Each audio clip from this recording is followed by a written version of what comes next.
Welcome.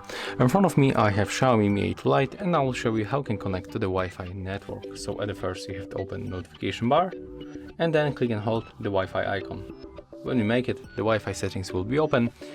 If you don't enable Wi-Fi, you have to make it by tapping on this switcher.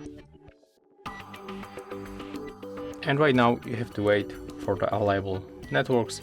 You can refresh that networks by turning off and turning on the Wi-Fi. Take a look, and I'm going to choose this network. So tap once on the network that you want to connect, and to show password, click here. In my case, the password is very common. Click to connect. When you input the password, let me do this another time.